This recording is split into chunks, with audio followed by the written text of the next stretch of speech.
Hey everybody, welcome to another episode of What Ted Says, where it's always time to get a fatter wallet and a bigger net worth. Big news is going to be coming next year. We may be doing a little rebranding. I think that you'll all enjoy it, but I want to talk to you about smart shopping right now and things that you should really never ever buy new.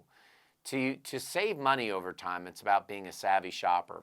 And I'm going to tell you it's very difficult today because the algorithms on places like Instagram and TikTok and everything, all they want to get you to do is spend, spend, spend. They know exactly where you've been. They also know exactly where you're going. But we often buy things that we don't really need, and sometimes we don't even want.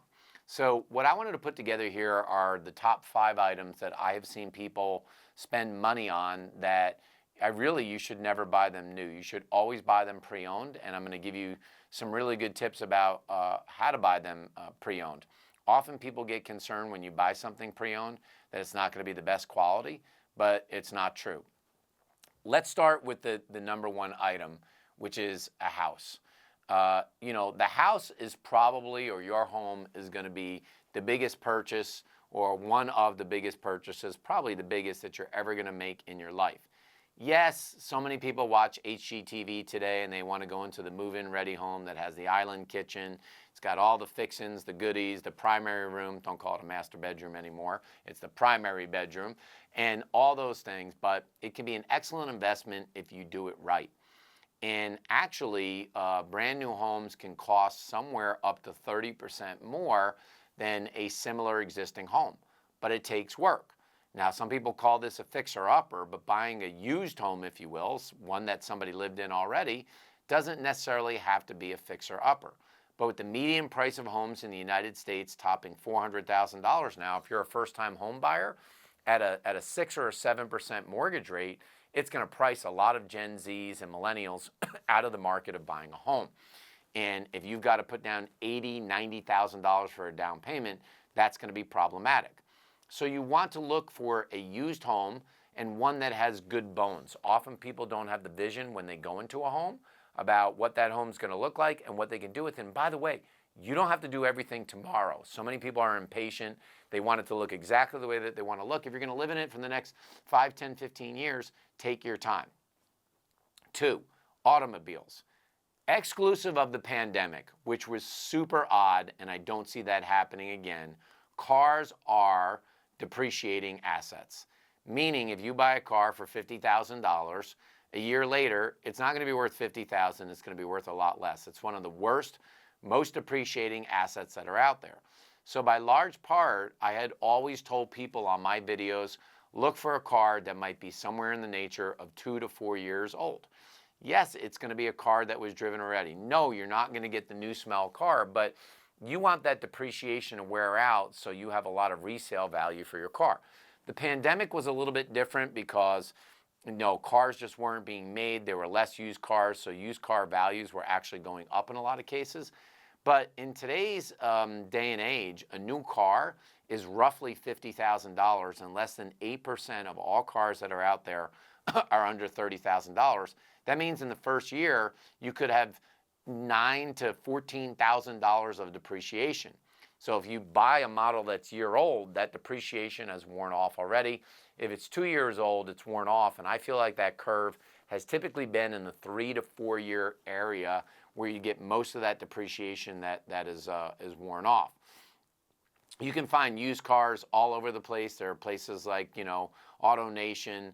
There's outlets like CarMax, but you can also go to Carfax. Remember the Carfax guy? You can go to Carfax, and this site will tell you about the history of the vehicle, like has it ever been in an accident, how many other people own the car. These are all things that you want to be taking a look at. But in general, new cars are getting more and more expensive. And the reality is, I know you want to look nice, but you're not impressing your friends if you're going underwater in your budget. A car generally gets you from point A to point B. Once you get past that and how you look on the road or whatever it may be, it's a good idea to buy a used car, 2 to 4 years old. Jewelry. I know this sounds like a weird one because you're like, hey, by the way, I'm not getting a used diamond ring. But I got to tell you, in general today, getting used jewelry can be a very, very good idea. Especially, let me talk to the guys on here first and women who buy watches. You can get a lot of pre-owned watches. You have places like Joma Shop and Watchbox and other places that are out there where if you really ever wanted to get a Rolex or a Panerai or a Breitling or one of those watches, you can get them for a hell of a lot cheaper by buying them used. Jewelry is a multi-billion-dollar global industry. So even with things like diamond rings or gold or other things like that, you can find jewelry at a much, much better price. Now, I know a lot of you have probably seen the show Pawn Stars, and you're probably not going to walk into a pawn shop, but I got to tell you, local pawn shops, estate sales, and also consignment shops can be great places to get this used jewelry. You can look at reputable places like eBay, but just be careful to look at the seller policy, the return policy, because you may not be able to know it's an authentic piece until you actually see it. So jewelry in general, a great idea. By the way, side tip on the engagement rings, right now, I would call it to be the fake ones. The homegrown lab diamonds have become very popular, probably cost you 20% of the price, and they look just as good. Electronics are interesting because there are a lot of deals you can get on electronics, but smartphones in general depreciate anywhere between 38 to 76% in the first year. So a good example now is that a lot of people are buying the iPhone 15s and the 15 Pros. You might want to go out and look to see if you can buy a brand new iPhone 14.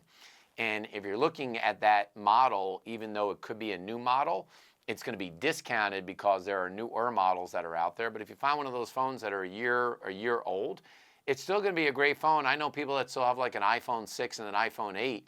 I saw somebody that had an iPhone 4. Yes, a 4. Shocking that it even works after all those updates by Apple. But the thing I'm going to tell you is that you can get them not only discounted at a much more significant price if there was one owner before that. But I look at this at all kinds of electronics. We're often quick to go to one of the big outlets like Best Buy or somewhere else to get something that's brand new, but you can find them if they're used. And also, again, think about what I mentioned about estate sales or people that are moving from one place to the other. They often just want to get rid of the stuff.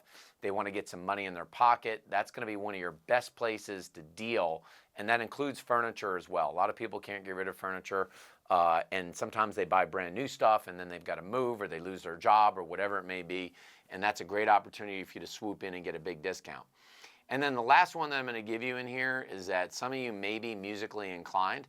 Some of you maybe, like have no ability to have any tone whatsoever. But that being said, if you're thinking about taking up an instrument, piano or guitar or anything else, or you've got a kid that's in the school band or whatever it may be, purchasing musical instruments that are discounted or used may be a lot better for you. You have to realize a lot of times at school, if you think about it, somebody has their kid play the drums or clarinet or whatever it be, and then 2 years later, they're not going to be using that clarinet anymore. Boy, that's going to be a really great way for you to be able to get another deal. So what are we trying to do in here? We're trying to make you a smart shopper. Ultimately, this comes down to the acid test for everything that you buy. Number one, do I want it? Number two, do I need it? Number three, can I afford it? Do I want it? Do I need it? Can I afford it? More often than not, sometimes you are worried your friends or your neighbors, your relatives may say something if something's used. So many people can't even tell because a lot of times things are in really good shape. And there are so many marketplaces that are out there, from the Facebook marketplace to Craigslist and other places like that. Check those sites before you pay full price. That's going to be an opportunity to keep money in your wallet. That's how we do it. It's how we build a bigger net worth. I wish I could say it's by picking the best stock all the time. That may be a small part of the equation, but it's getting smart about how to manage your day-to-day finances. So leave me a comment in here. I really want to know what was like the number one thing you bought used that you love, that you could tell our viewers here what Ted says that they can do. Make sure that you click that subscribe button, hit the notifications bell, and share this video with a friend. Maybe they too can figure out how to get a used car, used house, used jewelry, used musical instrument, things that can put dollars in their pocket. That's this episode of What Ted Says.